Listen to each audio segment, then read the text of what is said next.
Okay, so thank you for joining us for part 2 in our Photoshop retouching series. In this episode, we're going to be tackling the task of the smile on our model, which represents either our teacher or our student that's preparing for a speaking event or a special event. And we're preparing that headshot.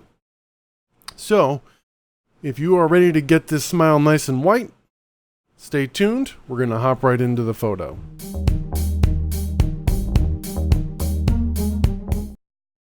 So our first step, we're going to zoom in on that smile. And I'm going to press and hold the space bar to pan around with the hand tool until I get it where I'd like it.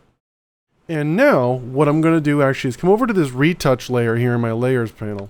And I'm going to, on a Mac, Command Option J, or on Windows, Control Alt J, will give me the opportunity to duplicate the layer, but also giving it a name at the same time.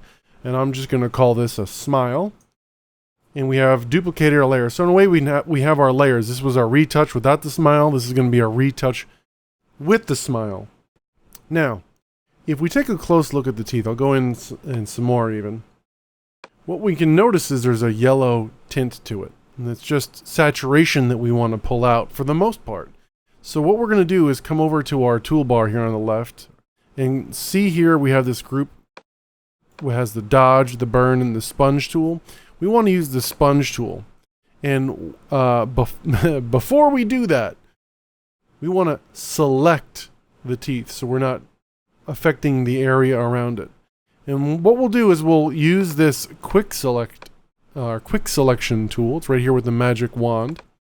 And with this tool selected, what I'm going to do is I'm going to make my brush size about the size of the smallest tooth in this area, and I'm going to click and drag and paint over the teeth. It's going to potentially select more than we'd like. So when I get to this area, I'm going to let go. I want to see how it does. And then I'm going to come back with the Alt key pressed, and you see this, it's really small, but in the middle of my brush, the plus sign turns into a minus sign, and with the Alt or Option key pressed, I'm going to click and drag to paint away the areas I don't want to select.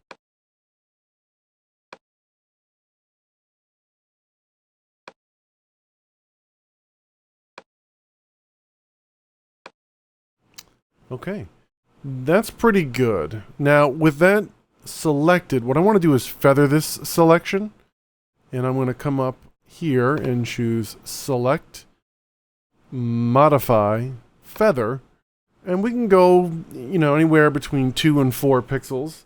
I'm going to shoot for 3 on this one, 3 pixels of feathering. Just going to soften the selection a little bit. Now I'm going to come back over here to this sponge tool, and I'm going to make it about the size of the biggest tooth here, and I'm going to click a few times, but I'm going to undo that actually, because here's an example of me making a mistake. What I want to make sure up here in the mode is I want to remove the saturate. I want to change it to desaturate. That's a key difference for what I want to do. So I'm going to click a few times on each tooth.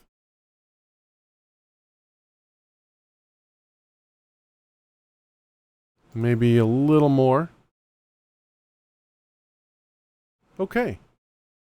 So, before I leave, what I like to do is come back to this sponge tool over here and change it to the dodge tool. And I want to leave it set to midtones and change my exposure to 10%. And what I'm going to do is come along the teeth here and just do a quick brush to lighten up the bottom edges. Make sure your brush is soft here. You want the hardness set to 0 for a soft brush. And if you'd like, you can try giving it another quick pass. And then I'm going to hit Command or Control D to deselect the smile. And I'm going to zoom back out by double-clicking the zoom tool. And with the Alt or Option key selected on my base layer, I'm going to click on this eyeball here to hide all of the layers above it. Now you can see the smile change, and I'll go back and I'll zoom in again. And then I'll do the same thing to turn back the adjustments on and turn them off. So you can see here that we have whitened the smile. And that's a pretty simple, quick, and painless way to brighten up and whiten a smile for your next headshot. Thank you for joining us. We hope that you like this, and we look forward to doing part 3, where we are going to handle what we'll call digital makeup. We're going to smooth out the skin textures. So, if you like this, please give us a thumbs up or give us a comment. We'd always love to hear from you, and we look forward to seeing you in future episodes.